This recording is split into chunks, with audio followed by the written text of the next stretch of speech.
Hey everybody, it's Vesuviant again here with another video. It's going to be sort of an update, sort of gameplay video of the Let's Play series.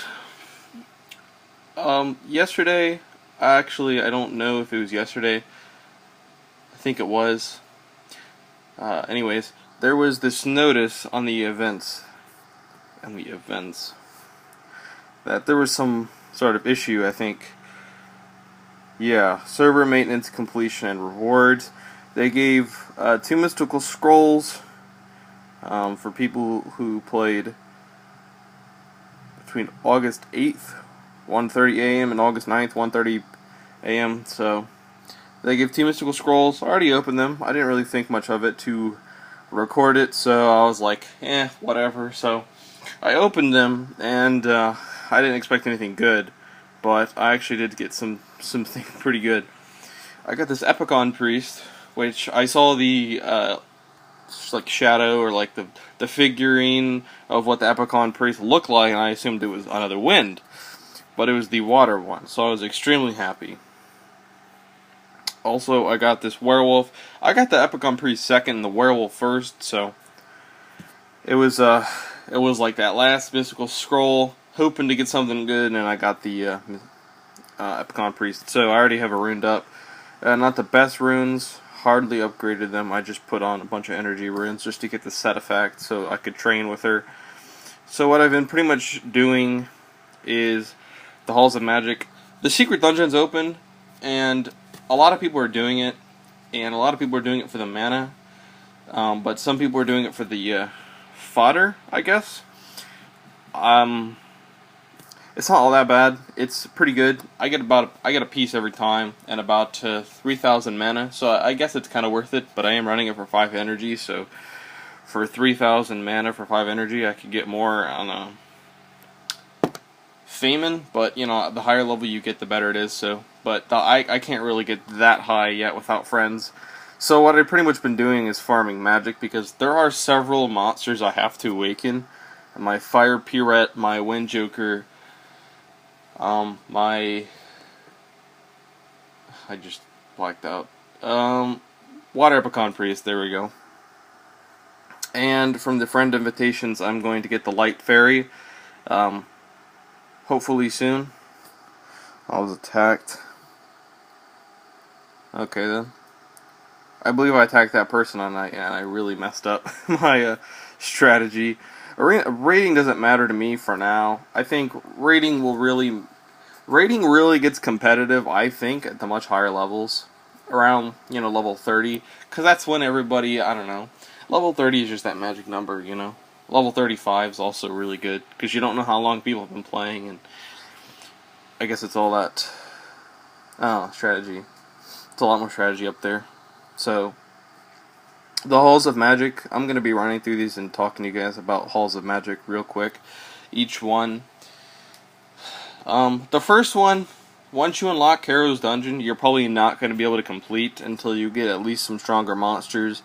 A strategy for this one is specific. I don't really have one. I'm going to say diversify your team.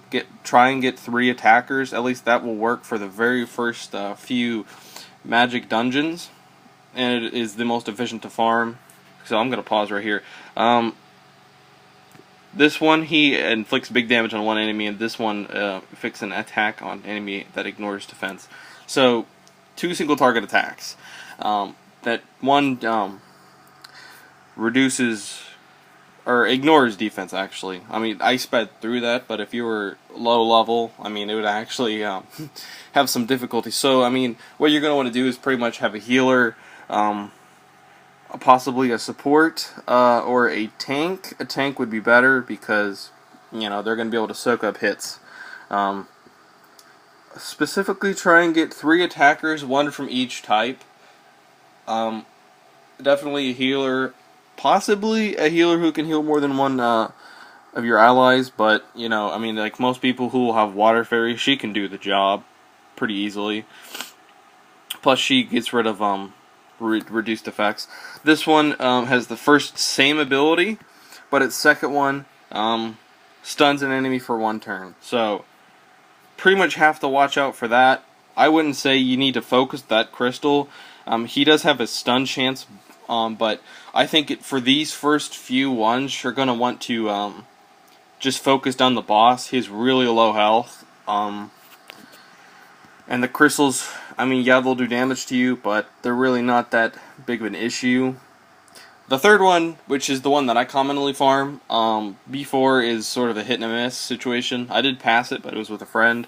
I mean, the very first few stages are pretty easy. Clearing the golems isn't that bad. Just, have someone who has huge burst because of their passive, which makes them a little difficult to whittle down.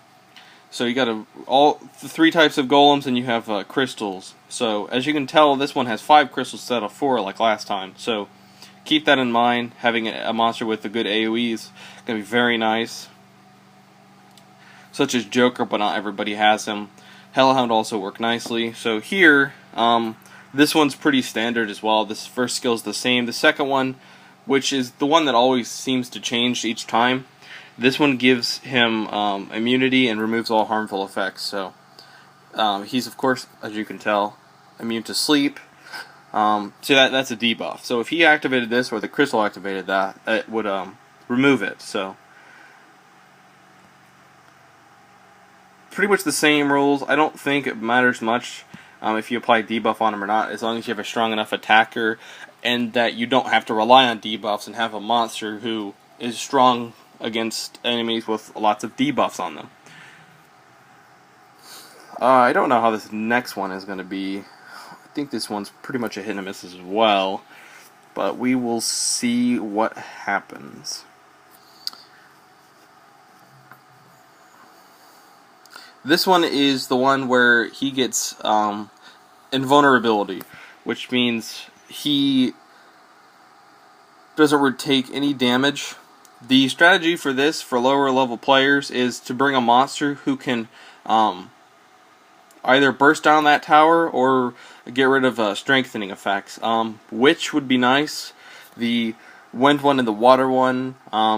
P-Ret is also good because of her first ability, but it's not always. It's a pretty low chance. So, but I would suggest that you use your strong abilities and then you wait till he uses his invulnerability. I mean, you can save it for afterwards or not. I mean, you just need to clear that invulnerability pretty much. So I'm going to put a attack speed buff on here. You could slow the crystal. You can't CC the crystal by stunning it and all that stuff. So it's going to use its effect soon. So, and he just used invincibility. So what I like to do is, if I don't have the monster who can get rid of it, I like to break down that crystal, because it does cause lots of troubles. So that that crystal's gone, So for this one, use a monster who can get rid of the debuff, like P-Ret.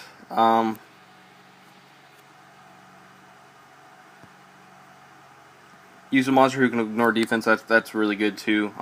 It helps you kill him faster. If you can put that debuff on and then focus him down, it helps a lot. But this one I normally can't do on AI. But it depends if my monsters focus it or not. I normally farm B3, but B4 it's a hit and a miss, like I said. The reward is really close. It's the same amount of energy. B5 I can't complete yet, but Giant's Keep, I've completed these 3. Dragon's Lair, I haven't completed the first one. But that's pretty much been it. I'm going to come out with some more videos on not B3 specifically, but each dungeon, how I feel the best way is to complete them. There's always many different ways to complete them, so I mean, whatever works for you. But there's some general strategies that you should look out for. Generally, if you're going into a brand new one you haven't completed yet, I'd suggest that first one's going to be a test run. Don't expect to win if you have not complete faith in your monsters. I would just say check what golems there are, what you're going to need, and if you need a rune up, what sort of monsters you're going to need to put in. Because maybe one monster may harm you because they're not going to help you at all, because maybe the invulnerability, maybe you'll want to put a monster who can get rid of that instead of that other monster. They may be a little bit weaker, but you got to think. So I like to think that if you're going to progress, take a test run. It is a waste of energy unless you want to use a friend to see how it is. That's my thought about it. That's how I've done most of mine. And that's just a good thought, You complete it, and then, mainly what it is the crystals. You have to keep in mind the keeper is the same all around, just gains health, a little bit of damage. His abilities stay the same. The crystals are the big worries, and getting there sort of, you're going to have to strengthen your monsters a little bit, because there's a point where your monsters are pretty much equal to the boss monsters and stuff, so you're going to need to upgrade them as time goes on.